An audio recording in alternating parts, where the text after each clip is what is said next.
With that, we can go ahead and get started. I want to introduce our keynote speaker, Eric Stevenson. Eric is a chemical engineer with over 25 years of experience in the environmental field.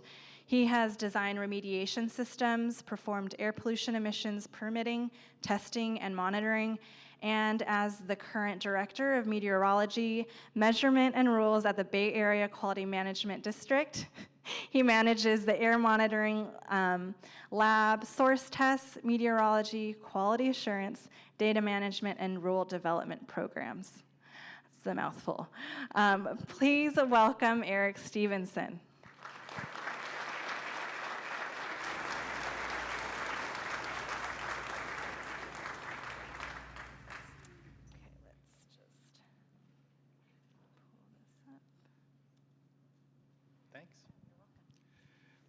Great, thank you. Two-handed. Don't forget your phone. Good morning. How's everybody doing? Good.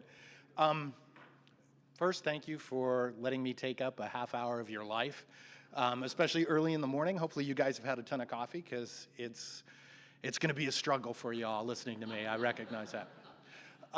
First thing I want to say is I'm no longer the director of all that stuff. I'm now the air quality officer, so I focus now primarily on air quality, and one of the things I enjoy most about that is that I get to talk to people who really understand the data.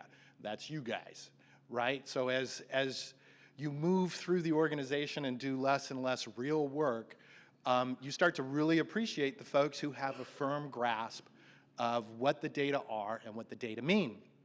And that's why I think primarily this training and this opportunity to get together with each other is really important, because as we move on, that understanding of the data and what it means is really critical to the policies that air districts and other state agencies and EPA all develop. It's all based on that data.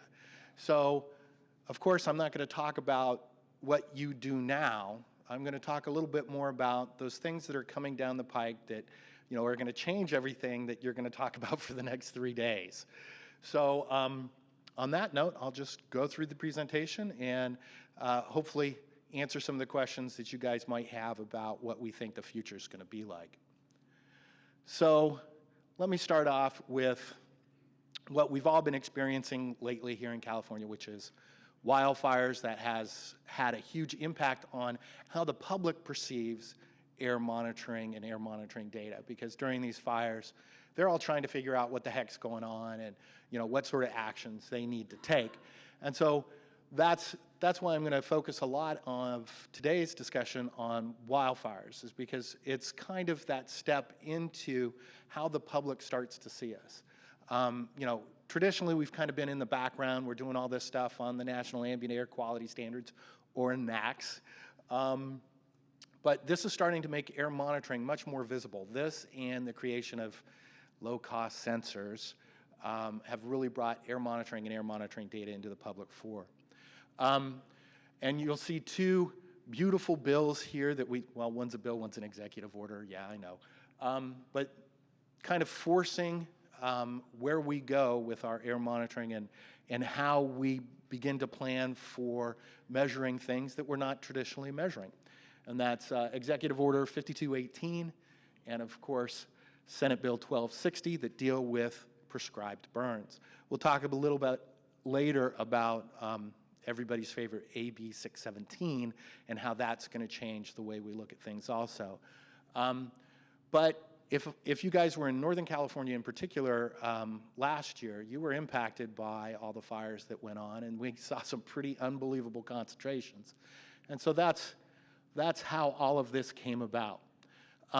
This is a map of AB 617.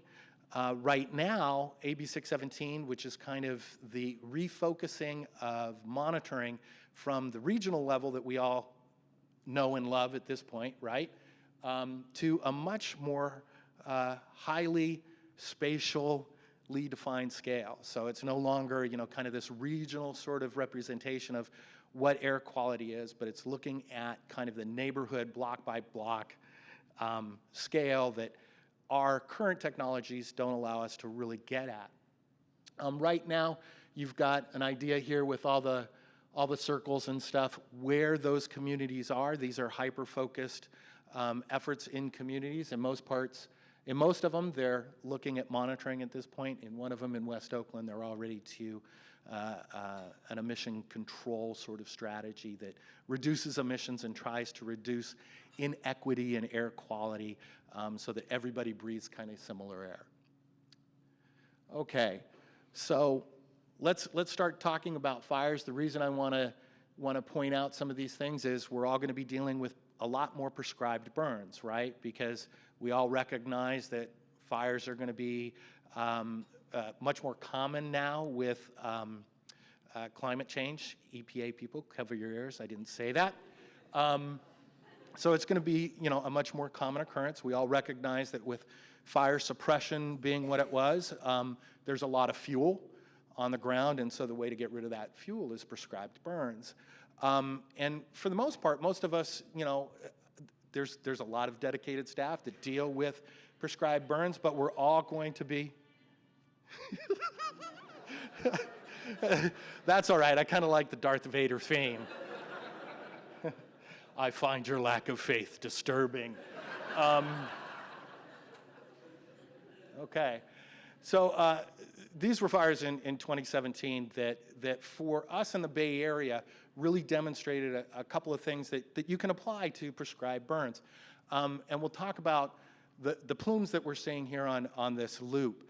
If you'll notice, the plumes are pretty tight, right? They're not very diverse. They're really tight, which is kind of what you get normally for a prescribed burn.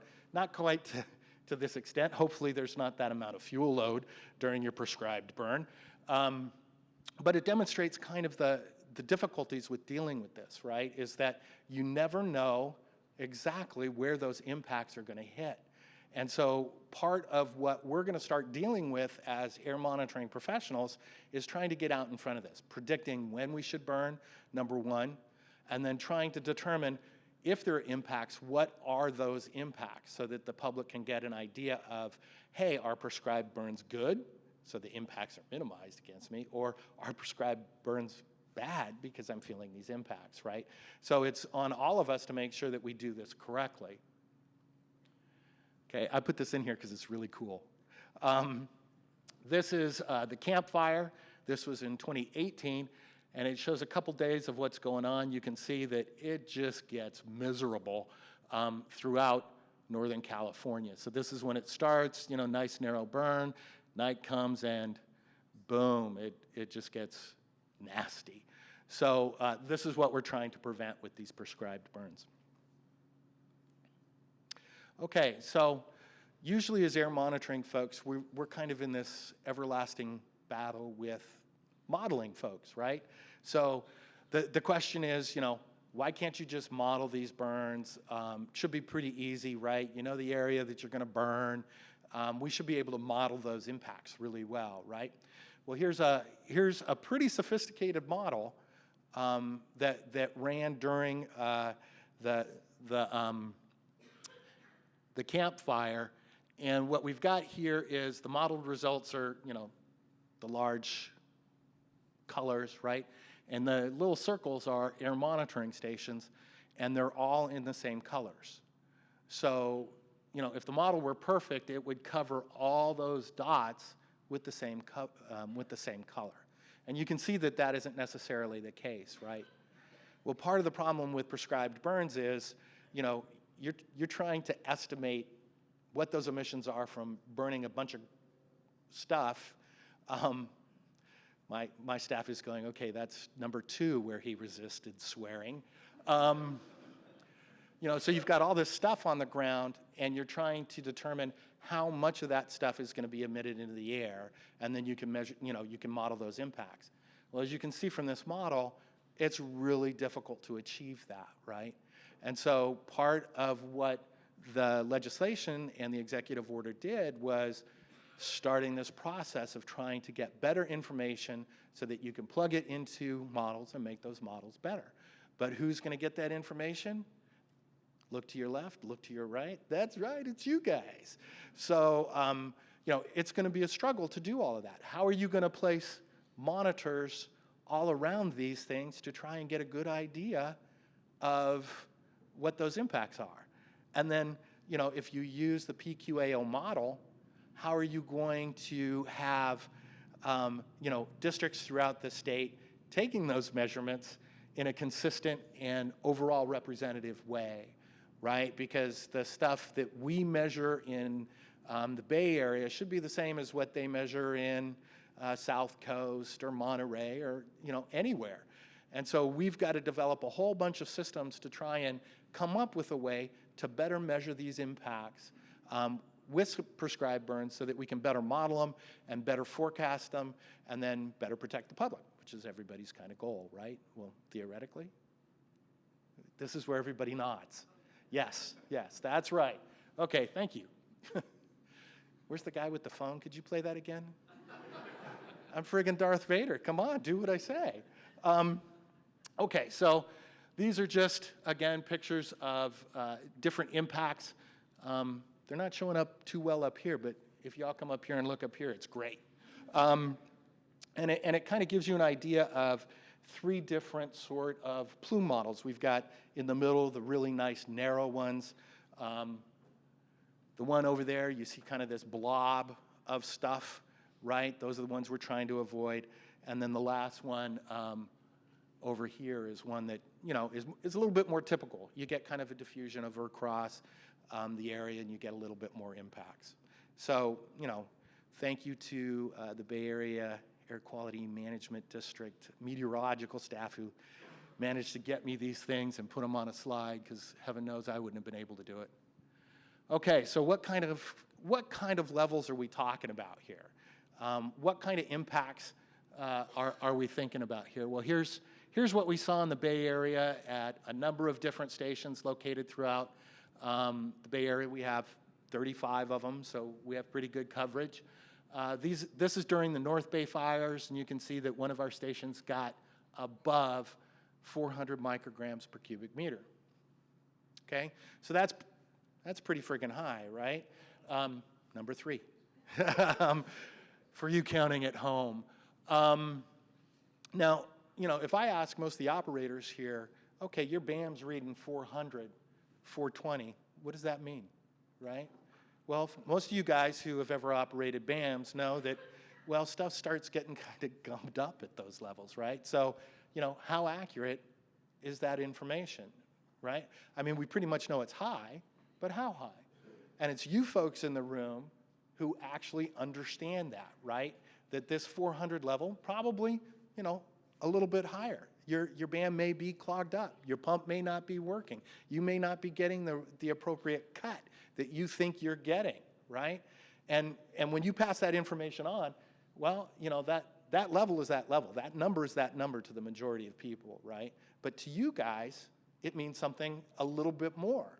And that's why it's important for us as air monitoring professionals to think about this, right? Because when you're out there measuring this stuff, what are the error bars? And as we get higher like this, those error bars start to expand. And you guys are going to be the ones who have to carry that message on, right? You're the ones who have to tell the guys who are looking at all this data, yeah, it read whatever it read, but the errors associated with it also increased, likely because the instrumentation isn't necessarily designed to look at concentrations this high, right? And what you'll notice when you talk to other folks, particularly in management like me, who don't really, number 4, who don't really, track this stuff as effectively as you guys do, who live it day to day, that number's that number. You've got to make sure you carry on that information to that next step so that people get an understanding of just what all these numbers mean, right? Because we're communicating to the public. You throw in some purple airs out there that have widely different numbers or any other sort of PM measurement, and there's going to be conflict, right? Because whatever that person is looking for is what that person is going to believe, right? So you have to be the folks that are definitive and can give that number and to give that idea of what that spread of error is, right? And you have to do it in a way in the future past the time where I'll be around, thank goodness, where you do this in a PQAO sort of way, where it's documented, where you've got a means to do this in a representative way across the state. Okay, so, I know I'm not supposed to talk about hourly concentrations. That's how we all get into trouble. I don't know how many of you guys had to deal with talking to the public about, the AQI and what that means, and having to try to kind of say, well, the AQI is a 24-hour standard, and this is an hourly thing, and we're just kind of estimating all this stuff. And people's eyes glaze over. I see some of those eyes glazing out there right now. So, this is, I think, the biggest challenge for all of us is, how do we communicate this information onto other folks, right? And some of the stuff that you guys are going to be doing with this prescribed burn, information and study that's going to be coming out are going to be the ones on the forefront of getting this information to folks who are going to talk to the public about it. And so when they talk to the public about it, the people who do that have to know all the stuff that you guys know that's kind of subtle, right? So they don't come out and make a statement of, hey, the hourly max of 148, if you compare it to the 24-hour standard, I mean, basically that kind of means run, right? So, you've got to make sure, thank you, Chris. So you've got to make sure that, you pass that information on so that people have a good understanding of exactly what they're breathing, right? Okay, here's the campfire. It was friggin' ugly. 5. We saw concentrations during this fire for sustained periods of time that were really ugly. In some cases, they were the highest concentrations on that particular day in the world. So, again, it's all of this information that you guys are gathering to inform the public of what to do. So if you have, a brother that has asthma or a dad who has COPD, this stuff becomes critical, right? Do you want your brother out of the area? Do you want to move your dad, to Nevada? Or do you just kind of want to let it ride and see if they can ride out the storm, right? And you guys are responsible for all that. I mean, don't feel bad or anything. I mean, keep doing your jobs and stuff. But you guys are the ones who are the first step, right? And if your data are bad, if you can't document that data well, if you don't have the quality control procedures in place to make sure that all of that data actually means something, then when that person who goes on TV and says, hey, the concentrations are this, get your brother out, if that's not accurate, then the whole system falls apart. So you guys are the first step in that system to make sure that all of this stuff gets communicated well, that it's all defensible, because there are going to be people who are going to challenge you at every step. How many of you guys have been to public meetings? Don't worry, you'll all be going to them sometime. You will be challenged. My purple air was reading 3 times higher than what your regulatory monitor was reading. You guys don't know what the hell you're doing, right? How many people have been to public meetings that have heard that, right? Yeah. So, I mean, it all comes down to you guys. If you guys don't do your job well, then, people like me, 6, are going to look like idiots when we talk to folks in the public. So thank you for not confirming that I'm an idiot. All right. So I just threw this picture in there primarily just to show you what a prescribed burn does, right? Basically, it takes a lot of fuel that's sitting on the forest floor, burns it away. Now when a fire goes through, it doesn't burn as hot, doesn't burn as quick, there isn't as much stuff to burn, and so it's an effective forest management tool. So we can avoid those huge wildfires like the campfire, like the North Bay fire, like the fires that go on all the time in Southern California and in the Sierras. And so we've got to support this, right? I mean, because it's for the betterment of people's health, and it's for the betterment of the environment, because as we all know, we're trying to reduce GHGs.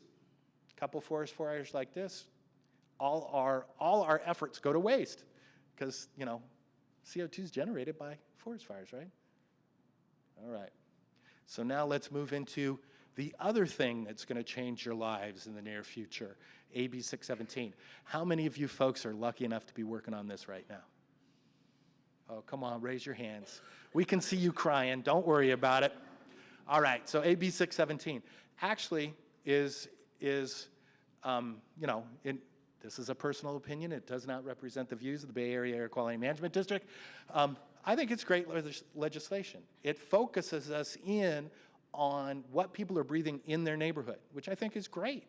Timelines are a little, but everything else associated with it, pretty cool. It refocuses our work from this regional approach that we've got right now to a really difficult spatial scale. We're supposed to be identifying what people are breathing in their neighborhoods. It also has some other stuff in it. Basically, you choose a community, the community goes through a whole bunch of steps to get approved that it resulted in it going to the CARB board, being approved for AB 617. There's emission reduction plans. There's ways to standardize the emissions inventory. There's incentives, so we're throwing money at stuff.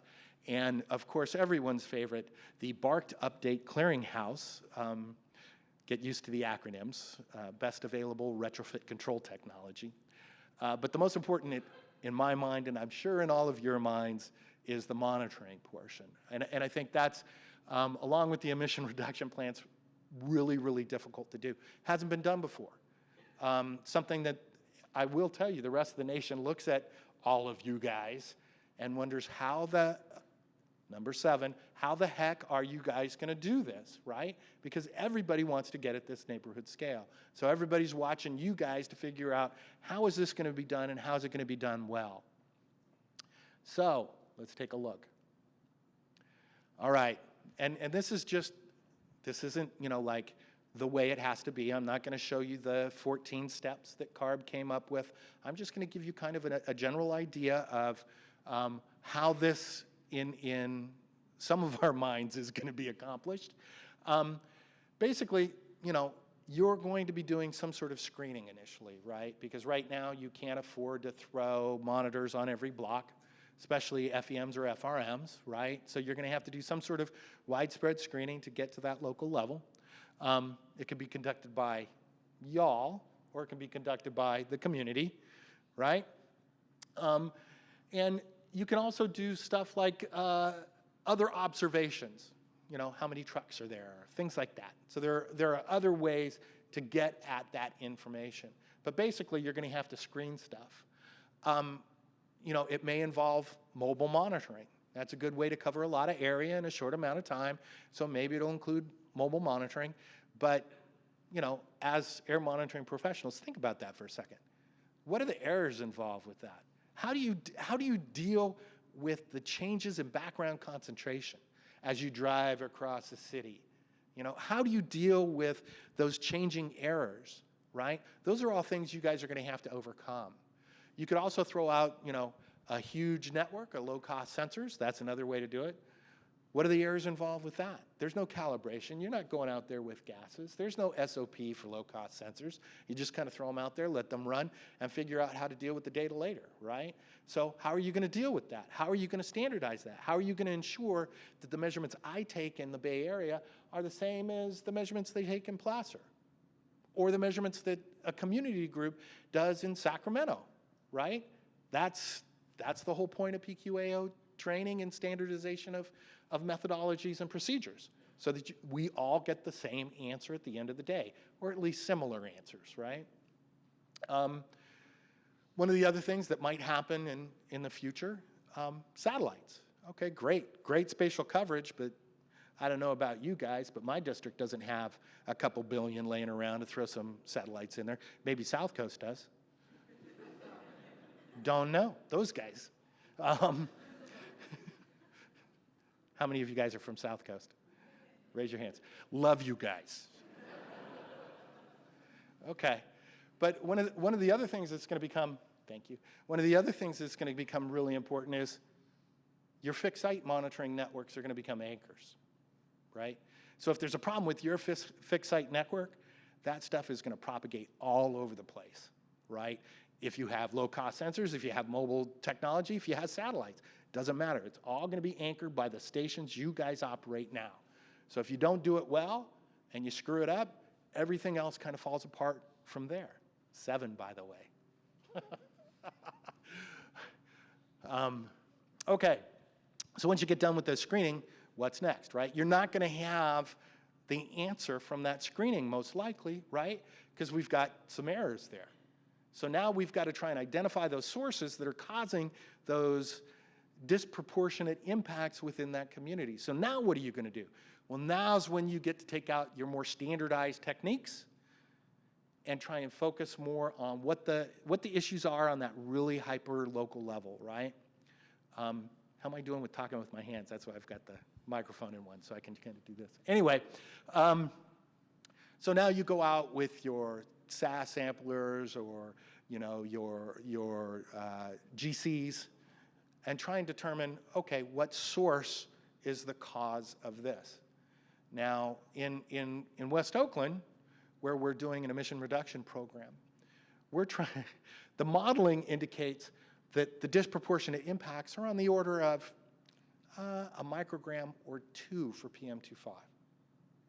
Okay? So how many of you think that you can operate your BAM well enough to differentiate a microgram or 2 in a particular area? Right? So you're going to have to carry that information on to the modelers so that they get an idea of, okay, your model may indicate that, but I can't go in there necessarily and measure it with the monitoring techniques that are available to me, right? Because it's going to be noisier than that, and I'm not going to be able to differentiate that. So your voice is going to be important in situations like that, so that when people go out and talk to the public and the modeler says, listen, we've got to reduce the PM2.5 in this area, in general, 1 or 2 micrograms, you're going to be giving them the information that allows them to take that message to them in a way that they can understand and set appropriate expectations, at least hopefully, right? Because you're trying to identify sources with your monitoring. You guys know how difficult that is, right? Play the music again. Yes, that is difficult. I've been doing this 30 years, and I mean the mantra I have for the most part is, ambient monitoring isn't going to get you that information about what comes from whom, right? It's really difficult. So you go out there with ambient monitoring, maybe you do some source testing, maybe you do other techniques to try and get at that source apportionment, but you got to get there, right? And again, the fixed site monitoring, always in there, always an anchor. Okay, so I kind of been talking about the challenges throughout. I know I'm running out of time, right? So we're just going to cover these real quickly. Don't forget, this is a bottom-up approach, right? So the community is involved. The community is going to be telling you what they want to monitor. So again, you guys are going to be at the forefront of stuff, telling the community, hey, here's what I can and cannot do. And you've got to be straightforward about it. You're setting expectations, right? So you've got to be the people who talk to those other folks going out into the community, or if you're really lucky, yourself, to talk about these things. The data must be available to the public. How many of you guys are data management people?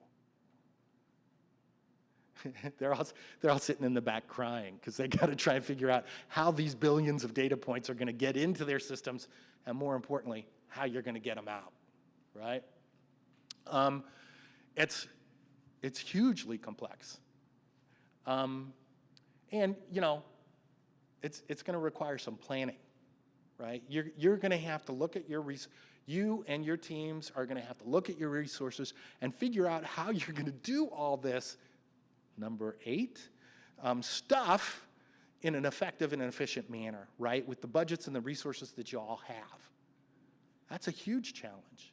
How many of you guys are managers? Good luck. Right? Right on time. Right on time. Do you have any questions? I think you got like 45 seconds. I planned that, by the way.